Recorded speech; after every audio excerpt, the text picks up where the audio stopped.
Chief minister ने statement दिया है हाउस में कि जरूरत पड़ेगी तो हम संविधान को भी बदलेंगे। देश का संविधान जो डॉक्टर बाबा साहब अम्बेडकर ने बनाया वो कोई बदल नहीं सकता।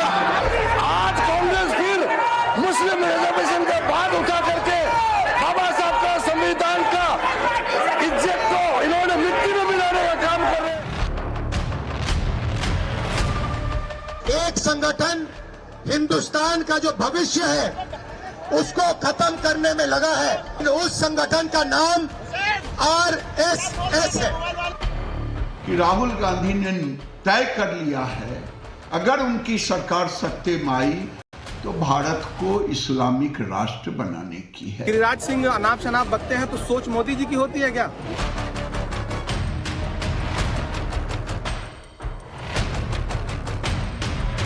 राहुल गांधी कांग्रेस के अध्यक्ष सोनिया जी, आप देश को बताएं कि जब रिलीजन बेस्ड रिजर्वेशन परमिसिबल नहीं है तो इसके लिए आप संविधान को नहीं बदलेंगे। I have not said that we are going to change the constitution or not that.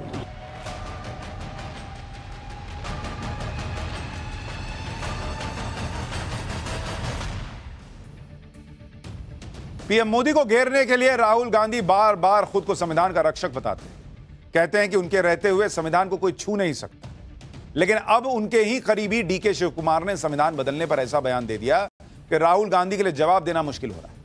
दरअसल एक निजी चैनल के इंटरव्यू में डीके शिव कुमार से कर्नाटक में मुस्लिम आरक्षण और उसके खिलाफ बीजेपी के अदालत जाने को लेकर सवाल किया गया। डीके शिव कुमार से पूछा गया कि धर्म के आधार पर तो आरक्षण का प्रावधान ही नहीं है। इस पर डीके शिव कुमार ने कहा कि हां, मैं मानता हूं, अभी देखिए कोर्ट क्या कहता है। हमने कुछ मुस्लिम आरक्षण मतलब शुरुआत की है। मैं जानता हूं हर कोई इस मुद्दे पर कोर्ट जाएगा। अच्छे दिन का इंतजार कीजिए, अच्छे दिन आएंगे, बहुत सारे बदलाव हो रहे हैं, संविधान भी बदल जाएगा। ऐसे फैसले हुए हैं जिन्होंने संविधान में बदलाव किए। डीके शिव कुमार के बयान से तो यही लग रहा है कि कर्नाटक में मुस्लिम आरक्षण तो अभी सिर्फ शुरुआत भर है। कांग्रेस तो मुस्लिम आरक्षण के लिए संविधान बदलना पड़े तो वो भी करने को तैयार है।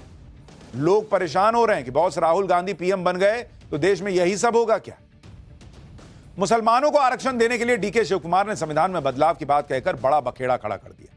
इसके बाद संसद के अंदर और संसद के बाहर काफी तूतू मैमे होने लगी। राज्यसभा में तो जेपी नड्डा और किरण रिजिजू मल्लिकार्जुन खड़गे से भिड़ गए।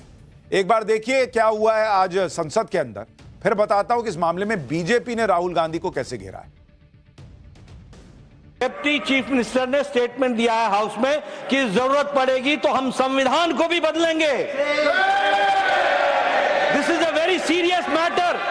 और ये लोग बड़े संविधान के रक्षक बनते हैं और ये लोग संविधान की रक्षा करने की बात सारे देश को बताते हैं, ढोल पीटते हैं, वो संविधान की धज्जियां उड़ाते हैं। साहब वो आदमी जिनको कहा देश का संविधान बदलने वाले हैं। देश का संविधान जो डॉक्टर बाबा साहब अम्बेडकर ने बनाया वो कोई बदल नहीं सकता। रिजर्वेशन की कोई खत्म नहीं कर सकता। और उसकी रक्षा के लिए हम कन्याकुमारी से कश्मीर तक हमने पूरा भारत जोड़ो यात्रा की। ये भारत तोड़ो करने वाले ये सब रिजर्वेशन के धुक्के उड़ाने वाले लोग। ठीक है, कांग्रेस पार्टी के सिटिंग डिप्टी चीफ मिनिस्टर और उनके स्टेट के कांग्रेस प्रेसिडेंट ऑफिशियली कहा है और आपके कहने पर मैं इसको ऑथेंटिकेट भी कर सकता हूं। और ये मुस्लिम लीग का पॉलिसी 28 अगस्त 1947 में मुस्लिम लीग ने जब रिजर्वेशन पॉलिसी को संविधान सभा में लेके आए थे तब सरदार पटेल ने रिजेक्ट किया था। आज कांग्रेस फिर मुस्लिम रिजर्वेशन का बात उठा करके बाबा साहब का संविधान का इज्जत को इन्होंने मिट्टी में मिलाने का काम कर रहे हैं। अब खंडन करना चाहते हैं। आप हिम्मत है तो डिप्टी चीफ मिनिस्टर का इस्तीफा आज ही मांगिए। बीजेपी कह रही है भैया डिप्टी सीएम का इस्तीफा मांग लीजिए अगर मुसलमानों को रिजर्वेशन देने के मूड में नहीं है तो। कर्नाटक के deputy CM DK Shiv Kumar ने यह बयान ऐसे वक्त में दिया है जब शुक्रवार को ही कर्नाटक में मुसलमानों को 4% आरक्षण का बिल पास हुआ। बिल का नाम रखा गया है Karnataka transparency in public procurements amendment bill. 2025। Karnataka में पब्लिक कॉन्ट्रैक्ट में मुसलमानों को 4% का आरक्षण दिया गया है। 2 करोड़ तक सिविल वर्क से जुड़े कॉन्ट्रैक्ट और गुड्स सर्विसेज से जुड़े 1 करोड़ के कॉन्ट्रैक्ट पर आरक्षण लागू होगा। बिल के तहत पिछड़े वर्ग से जुड़े 2B कैटेगरी के आने वाले मुसलमानों को आरक्षण मिलेगा। बिल को लाने के पीछे मुसलमानों में पिछड़ेपन, बेरोजगारी की समस्या को आधार बनाया गया। अब यह बात कांग्रेस भी अच्छी तरह जानती है कि संविधान में धर्म के आधार पर आरक्षण का प्रावधान ही नहीं है। इसलिए कर्नाटक में सरकार ने मुसलमानों को ओबीसी आरक्षण की 2B कैटेगरी के तहत आरक्षण दिया। आपको समझाता हूं यह कैसे किया है कांग्रेस ने, आपको खेल समझ में आएगा कि क्या हुआ है और क्यों लोग जो है परेशान हो गए आज ये बात सुनकर। अब आपको कर्नाटक का हिसाब बता रहा हूं, जहां कांग्रेस की सरकार है। वहां पर जो सिविल वर्क होता है आप करते हैं, सिविल वर्क में आरक्षण की बात की गई है।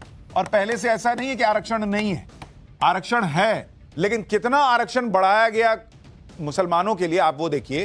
पहले से था कि भाई SC ST है तो उनको कितना आरक्षण मिला हुआ है, 24% का आरक्षण मिला हुआ है, 24%। जो ओबीसी कैटेगरी है, ओबीसी में कैटेगरी 1, कैटेगरी 1 जो है उसको आरक्षण दिया हुआ है 4%। अब ओबीसी 2A है, ओबीसी 2A, उसमें कितना आरक्षण दिया हुआ है, 15%। तो ओबीसी को दिया हुआ है और ओबीसी में मुसलमान ऑलरेडी आते हैं। कुछ जातियां जो पिछड़ी हुई है मुसलमानों की वो ओबीसी में आती हैं। यानी सिविल वर्क से जुड़े कॉन्ट्रैक्ट में 43% आरक्षण का प्रावधान पहले से था। आप ये देखिए ये 43 पहुंच जाता है। अब इसके साथ ही मुसलमानों को भी आरक्षण देने की मांग हो रही थी, इसलिए ओबीसी की कैटेगरी में कांग्रेस ने क्या किया कि वहां ओबीसी 2B करके एक कैटेगरी बना दी, 2B, और इसमें 4% आरक्षण जो है वो मुसलमानों के लिए जोड़ दिया। मुसलमान के लिए भाई यहां जो है वो इसमें भी ऑलरेडी मुसलमान को मिल रहा है जो पिछड़ी जातियां हैं, तो फिर 2B में आपने क्यों दिया 4% का आरक्षण। देश के कई राज्यों में मुसलमानों को ओबीसी के तहत आरक्षण दिया जाता है, लेकिन उसमें 2 अड़चन भी है। पहला यह कि अक्सर यह आरोप लगता है कि ओबीसी का हक काटकर मुसलमानों को पिछड़ेपन के आधार पर आरक्षण दिया जा रहा है। दूसरा यह कि आरक्षण की 50% की लिमिट है, उससे ज्यादा आरक्षण नहीं दिया जा सकता। इसलिए मुसलमानों को ज्यादा आरक्षण देने के लिए एक तो आरक्षण की लिमिट को बढ़ाना होगा और संविधान में धर्म के आधार पर आरक्षण का प्रावधान करना होगा, क्योंकि अभी संविधान में धर्म के आधार पर आरक्षण का प्रावधान ही नहीं है। यहां यह बात ध्यान देने वाली है कि राहुल गांधी कई बार आरक्षण की लिमिट को बढ़ाने की बात कह चुके हैं। राहुल गांधी कई बार कह चुके हैं कि अगर वो सत्ता में आएंगे तो वो 50% की लिमिट को तोड़ देंगे। अब उनके सहयोगी DK शिवकुमार मुस्लिम आरक्षण के लिए संविधान को बदलने की बात कह रहे हैं। इसलिए यहां यह सवाल उठ रहा है कि क्या राहुल गांधी आरक्षण की लिमिट तोड़कर मुसलमानों को और ज्यादा आरक्षण देना चाहते हैं? क्या राहुल गांधी अगर सत्ता में आएंगे तो संविधान में बदलाव करके धर्म के आधार पर आरक्षण का रास्ता खोलेंगे, जिससे मुसलमानों को ज्यादा आरक्षण मिल सके? राहुल गांधी को लेकर बीजेपी यही दावा कर रही है। केंद्रीय मंत्री गिरिराज सिंह तो यहां तक कह रहे हैं कि राहुल गांधी भारत को इस्लामिक राष्ट्र बनाना चाहते हैं। एक बार गिरिराज सिंह को भी सुनिए। राहुल गांधी ने तय कर लिया है अगर उनकी सरकार सत्ते में आई तो भारत को इस्लामिक राष्ट्र बनाने की है। ये असली चेहरे सामने आ गई। तो ये जो मुस्लिम वोट बैंक पॉलिटिक्स में वन अप मैनशिप चल रही है, ये कहां तक जाएगी? बीजेपी इसकी बहुत भर्त्सना करते हैं। राहुल गांधी जी, आप क्या मिस्टर अपने जो उप मुख्यमंत्री हैं D शिवकुमार, उनकी टिप्पणी पर आप कोई टिप्पणी करेंगे? क्या आप देश को क्लैरिफाई करेंगे कि कांग्रेस पार्टी संविधान को नहीं बदलेगी अपीजमेंट के लिए?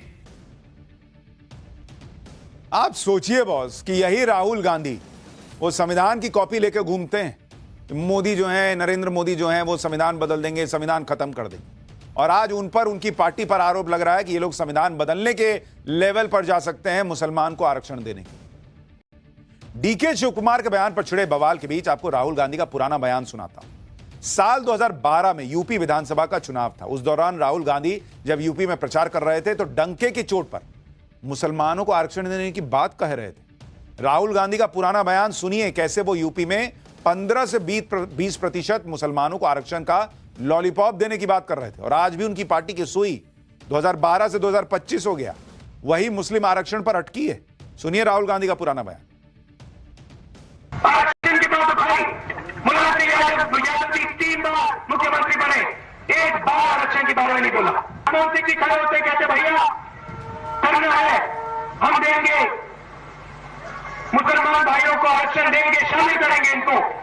मुलायम सिंह जी खड़े होते कहते भैया अगर मैं होता मैं ज्यादा करता, मगर आप थे 3 बार थे, क्यों नहीं किया? अपने मैनिफेस्टो में लिख लीजिए कि 18% करेंगे और ऐसे स्टेज पे कह लीजिए कि हम अल्पसंख्यकों को 18% रिजर्वेशन देने वाले हैं, कह लीजिए, तब है तो कह लीजिए, कभी नहीं कहेंगे और कभी नहीं करेंगे। यानी सुई वहीं अटकी है कि मुसलमानों को आरक्षण देना है। बीजेपी यह भी कह रही है कि कांग्रेस मुस्लिम आरक्षण लागू करके मुस्लिम लीग का एजेंडा पूरा कर रही है, जिसे मुस्लिम लीग संविधान सभा में तब पूरा नहीं कर पाई थी। दरअसल 13 दिसंबर 1946 को संविधान सभा में जवाहरलाल नेहरू एक प्रस्ताव लेकर आए। प्रस्ताव में सामाजिक रूप से पिछड़े समुदायों के हितों की रक्षा के लिए आरक्षण की बात की गई थी। तब इस प्रस्ताव पर मुस्लिम लीग ने आपत्ति जताई थी और मुसलमानों को आरक्षण देने की मांग की थी। इसके बाद 28 अगस्त 1947 को मुस्लिम लीग संविधान सभा में मुस्लिम आरक्षण का प्रस्ताव लेकर आई, जिसे संविधान सभा की सलाहकार समिति के प्रमुख सरदार पटेल समेत पूरी संविधान सभा ने खारिज कर दिया था कि नहीं बॉस, अलग से मुसलमानों को धर्म के आधार पर आरक्षण नहीं मिलेगा। तो राहुल गांधी इतना संविधान की इज्जत करने का दावा करते हैं और संविधान सभा ने जो चीज रोक दी उसकी बात भी क्यों हो रही है भाई?